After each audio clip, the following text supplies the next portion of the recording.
I'd like to talk about the movie I saw, 1955 Japanese film, black and white. But it's not by Kurosawa, it's not by Mizoguchi, it's not by Oz, it's not by Kobayashi. It's by Mikio Naruse. The movie is called Ukigumo, which is floating clouds. And this particular film, I was kind of interested in probably seeing it for some time, but I felt like again, like a sad woman story or something, and I didn't feel like it. But this time there was a Criterion channel and film available, so I saw it, and it's probably a love and hate film for me, just because the story. I think the movie making is wonderful there, directed by Mikio Naruse. Fantastic directions and movie making, but the story itself is somewhat kind of a sad, grudging, or somewhat like a complaining in a very, very passive aggressive way of feeling in there. So yeah, I felt this particular couple. It's about a couple who met, I think, when this young woman goes to Vietnam during the war, during the World War II, to work there. So there's a guy working there, and they meet, and they had an affair, and ever since then the woman kind of I don't know, couldn't forget him, and so she, although she is more or less like an independent woman, but she kind of chase after him. A man is the like a womanizer, typical Japanese womanizer that the man is allowed to do this and that, and that part I really felt like kind of I don't know, the character that I don't like that much.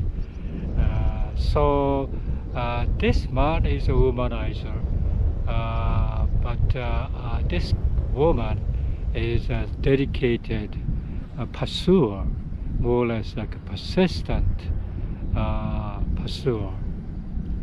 And so after the war they come home separately. By the way, this man is already married, and his wife is kind of sick. I think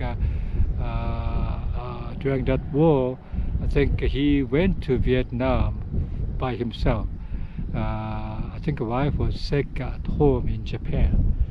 But anyway, so after the war they came home separately, and he started to work in some place, and she kind of tracked down him and tried to go there to meet him. And of course, they rekindled the relationship there. But then, right after, in front of her, he kind of seduced other woman, other younger woman, more prettier woman, or something like that. And so that particular behavior, even though this particular man was played by Masayuki Mori, who is my favorite Japanese actor, and but when he's playing that particular role, his eyes shift from left to right, and I think that's great acting, but at the same time I didn't like that particular behavior of the man. Of course the woman is played by Hideko Takamine. She's wonderful. She's always, I think, depicts more or less like a kind of a unsatisfied woman's quest for man's love, and always woman was kind of a taciturn or quiet because she has some kind of a grudge against the man or something like that. But yet she couldn't let it go. She couldn't leave and meet other men or anything like that. She just persists, and it's not just one time. She persists even though she realized this man is meeting with her, the other woman, and having an affair, but she cannot get rid of. And so that's the story of this particular film. And I think, what I'm thinking more and more, this is fiction by Fumiko Hayashi. She's a female author, Japanese author. I think 1950s, 60s, I think she was very popular because she depicts this woman who is strong and trying to make her living by just struggling in life, and a particular independent but dependent. A woman's life is always kind of popular in Japanese literature scene there during that time. So I remember when I was growing up, 1960s probably, there's a popular TV program based on her story, other stories, and it's about a woman who is more or less like a very, very willing to suffer, or willing to live, but yet the circumstances always not that good around her. But that particular TV program was popular, morning TV shows and so forth. So I knew about her, but I never read her book or anything. Maybe I should read it. Probably more interesting when I read it. But anyway, this particular story itself is like from my point of view, even though this particular author is trying to depict a woman's pride, woman's life in the men's world, I didn't like it as much. So in essence, this particular film also suffer from that. I think today, if you guys watch this film, you feel like, wow, why this woman behaves such a submissive but yet persistent way under this particular man actually, who is behaving very, very, frivolously and not thinking about her that much. Okay, so this is like a superficial, probably, interpretation of me seeing this film. But I think in a deep thought, and if I think about it, a man also, I think, loved this woman all along. And the man, even though he loved, but he couldn't resist a particular urge to have an affair with other woman.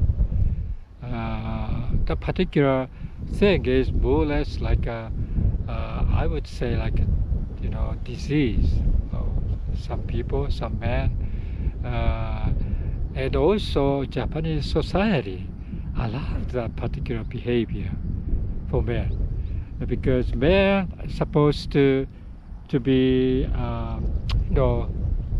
Japanese man, I would say, around that time is supposed to be strong, and also he's allowed to have mistresses, and many men in the past Japanese history, many men have this mistress other than his marriage, and wife of the man is allowing him to do so, just because that's the society's norm or something like that.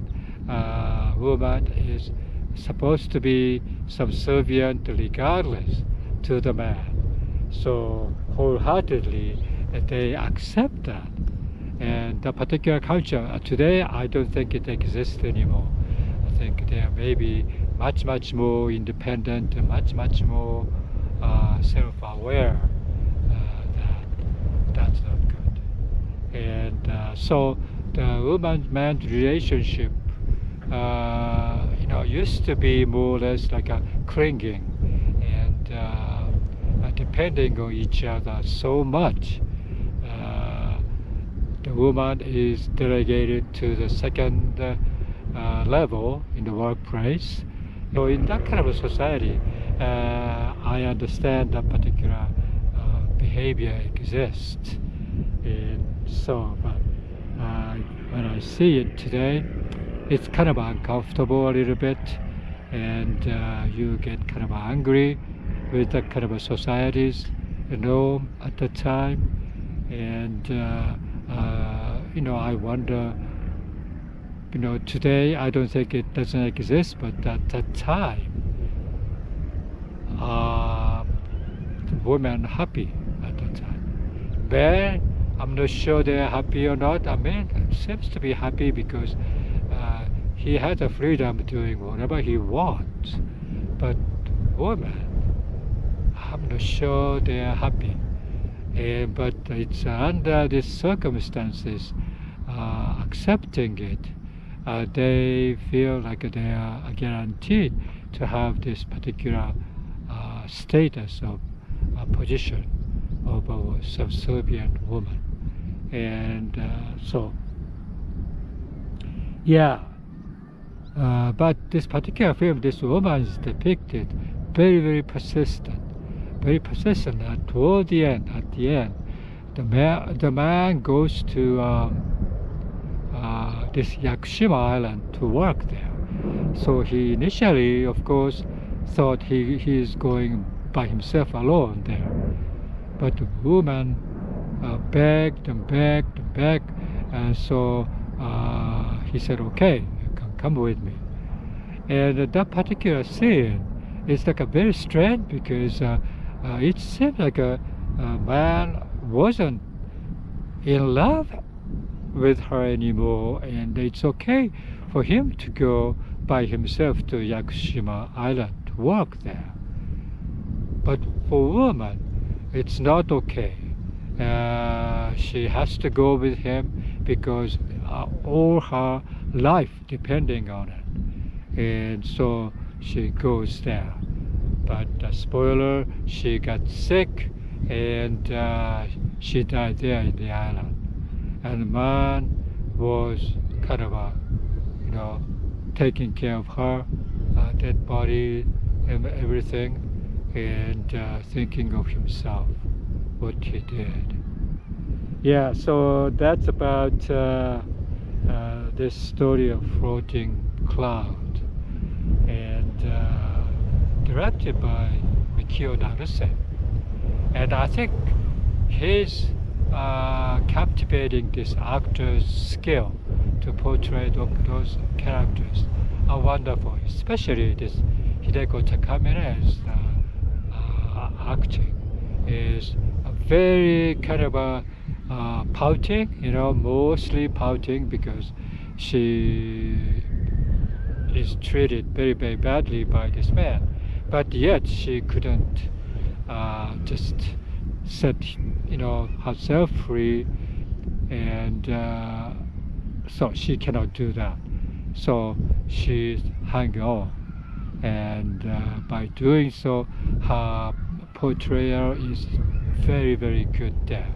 And so, yeah, I feel Hideko Takamine's portrayal of that type of woman. She always portray that type of thing. It's like a suffering from this man's treatment badly to the woman and everything, and but she still survives in there in that kind of condition. And I think that's what it is probably about this movie. And I'm not sure this movie was popular probably when it came out, because the great actors Masai Kimori and Hideko Takamine shows up, and another actress, young actress called Mariko Okada, very pretty actress, is in there too. And so, yeah, I think this film is probably considered to be the successful film. But for me, I think I would say love and hate. Yeah. Okay. Bye.